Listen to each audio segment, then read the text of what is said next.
Hello everybody, Jack Powers here. Another episode of Infamous Federal Prisoners. And this one's good because this is about the first federal prisoner in the United States. Well, I'm going to tell you, it's not Samuel Caldwell. It's a fellow by the name of Moses Baca. Moses Baca, B-A-C-A. Now, they were arrested time-wise, very closely together. Moses Baca was arrested first, and then 2 days later, Samuel Caldwell was also arrested in Denver, Colorado.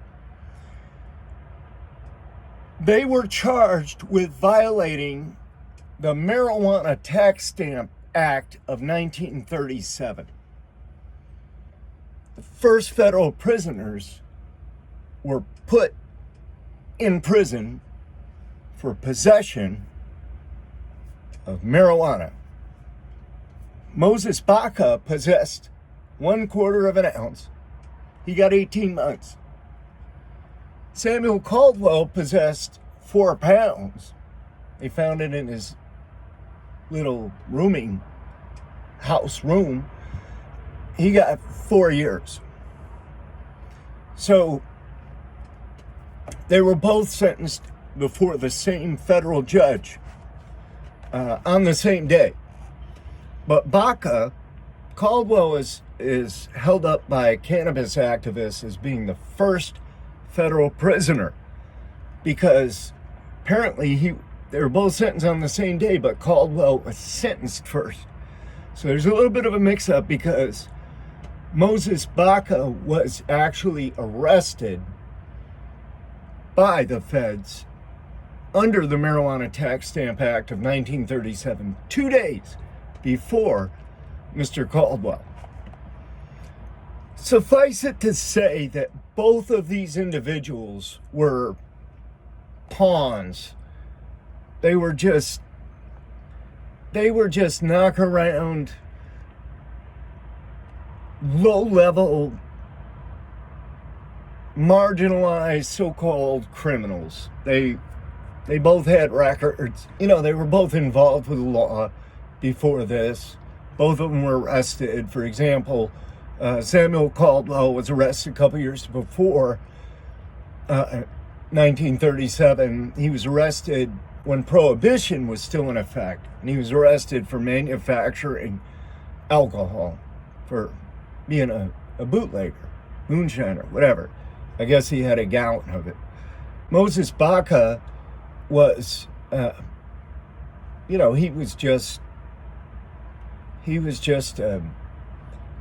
was a Mexican, and he was just a low-level stoner person who just wanted to get high or drunk and just forget about their miserable life for a while, I guess. But he would drink, or I don't know how they did it. Maybe they inhaled it, but sterno was a big thing. Canned heat, they called it. Sterno, that you make campfires with and stuff in the can. It's some kind of a gel. I don't know how they would ingest that. Maybe they just ate it or something. I don't know. But it would give people hallucinations and get them highly intoxicated and make them act really violent. I guess kind of like the reports of K2. But these guys they lived hard lives, and they were just very low level miscreants. They were just, well, as I said, they were just political pawns. This fella named Asslinger, Harry J. His name is Anslinger, but you might as well call him Asslinger. I don't know. This guy was some kind of a morbid anti-marijuana campaigner for 32 years, and he was the head of the Federal Narcotics department. And he was just gung-ho about marijuana prohibition. And so he's the one that championed this bill in front of Congress, this first bill outlawing the possession and sale of marijuana in the United States. And they just had like this really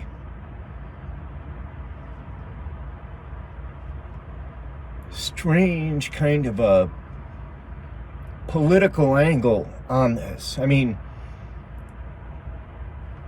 there's been some research done, and it was this political angle likely had racial bias against Mexicans. And I'm not just throwing that out there. I'm saying this as the factual basis of the research showed that this was brought about, this Marijuana Tax Stamp Act was brought about because of ass-slingers' insistence that marijuana was the most evil narcotic known to mankind, and that it was being peddled and used and bandied about by Mexicans in the West, in the Midwest and West. There was a New York Times article on September 16th of 1934 with a headline that warned, "Use of marijuana spreading in West. Children said to buy it." Although as appalling as its effects on the human mind and body as narcotics, the use of marijuana appears to be proceeding unchecked in Colorado and other western states with a large Spanish-American population. The drug is particularly popular with Latin Americans, and its use is spreading to all classes. That was on September 16th of 1934. One of the many articles that championed this new law. So, the war on marijuana was used politically by almost every administration thereafter, most particularly by the Nixon administration. And we've got a quote by John Ehrlichman, one of Nixon's henchmen that ended up getting caught, convicted of felony charges, and sent to prison for a time. He said this in a Harper's article. He said, "You want to know what the war on drugs was really all about? The Nixon campaign in 1968 and the Nixon White House after that had two enemies, the anti-war left and black people. You understand what I'm saying? We knew we couldn't make it illegal to be either against the war or black, but by getting the public to associate the hippies with marijuana and blacks with heroin, and then criminalizing both heavily, we could disrupt those communities.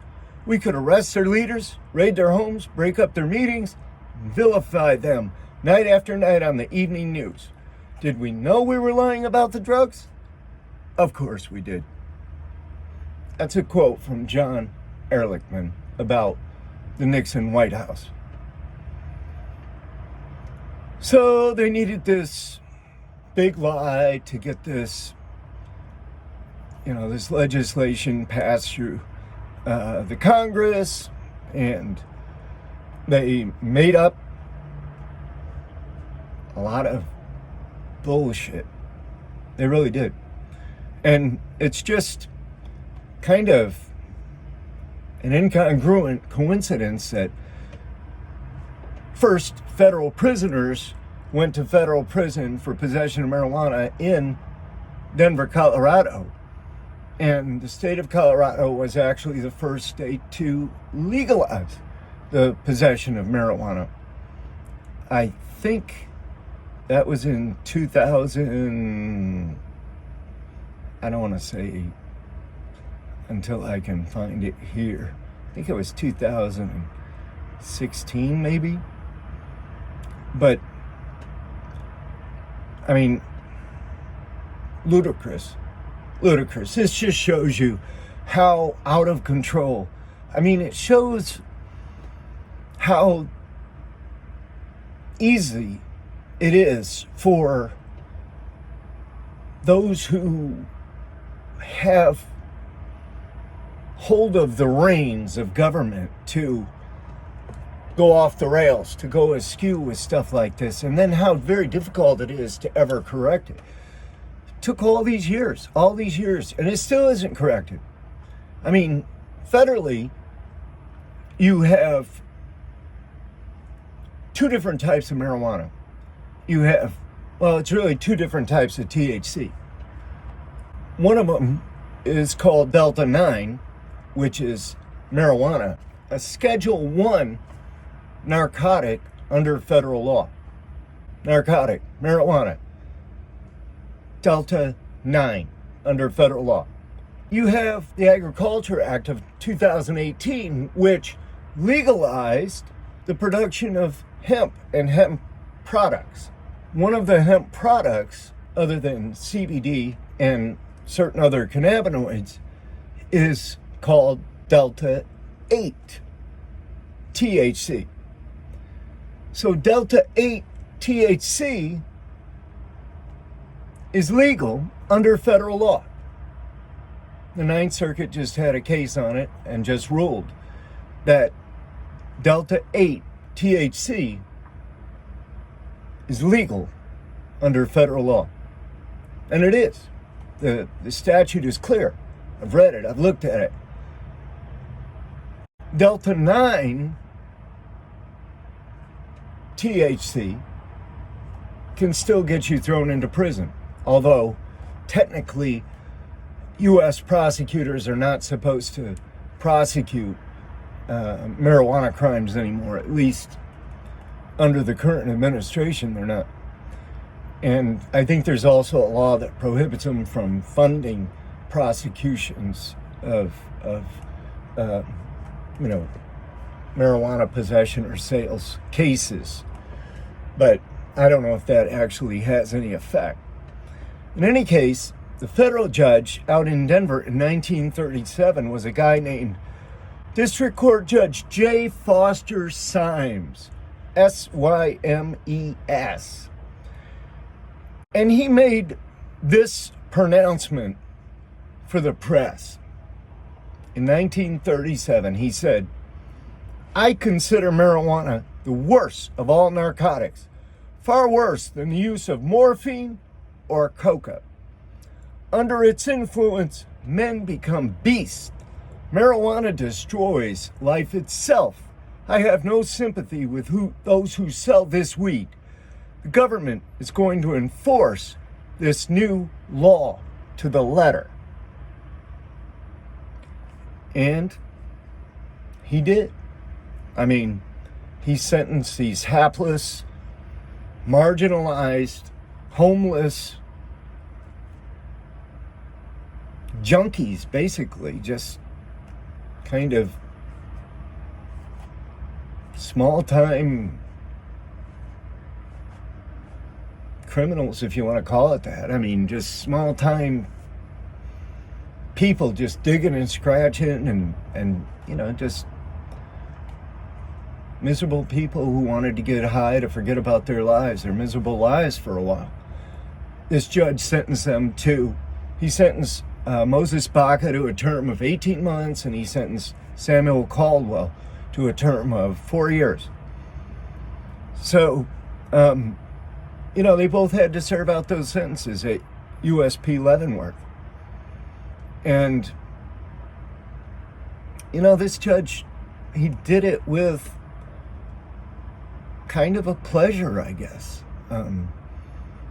I don't know how this shakes out, because it doesn't even make sense logically. How could men, human beings in government,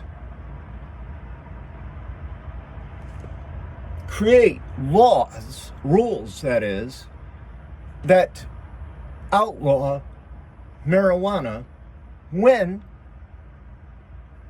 the earth itself, dear old Mother Earth, produces it naturally.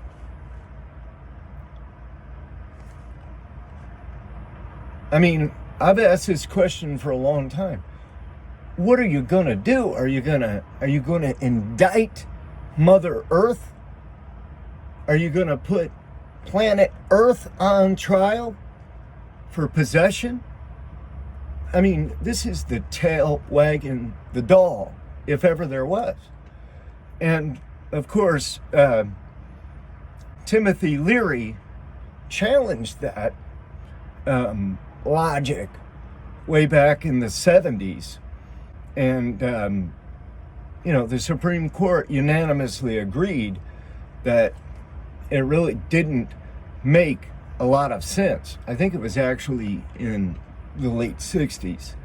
But in 1970, Congress came up with, the Comprehensive Drug Control Act of 1970, Controlled Substance Act of 1970. And, it put marijuana on a Schedule 1, the highest level of narcotic that you can have. So it's just,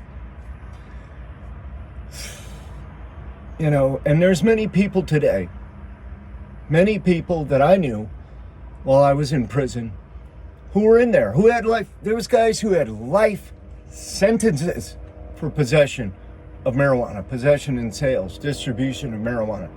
Life sentences. They were never getting out of prison, period. So, I applaud the current administration for pardoning or for commuting sentences of those who were put into prison. But it has to go further. It's really just wrong. I mean, it really is. It's so convoluted now that nobody knows what's really going on. But anyway, first federal prisoner was poor Moses Baca. He served out 18 months at USP Leavenworth. He died at a very early age. He died at the age of 33, and he probably died from poisoning, from ingesting the sterno. He's buried in Colorado, and that was the end of him. Caldwell served nearly all his time, got out and died just a few months later at the age of 41. So, these are just examples of,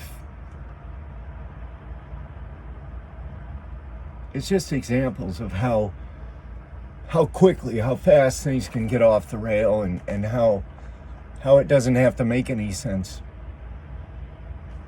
You can just, throw people in. Forget about them. But anyway, please subscribe to this channel. Please watch again. Please share with a friend or somebody somewhere. And I'll see you again with another episode of Infamous Federal Prisoners. This is Jack Powers.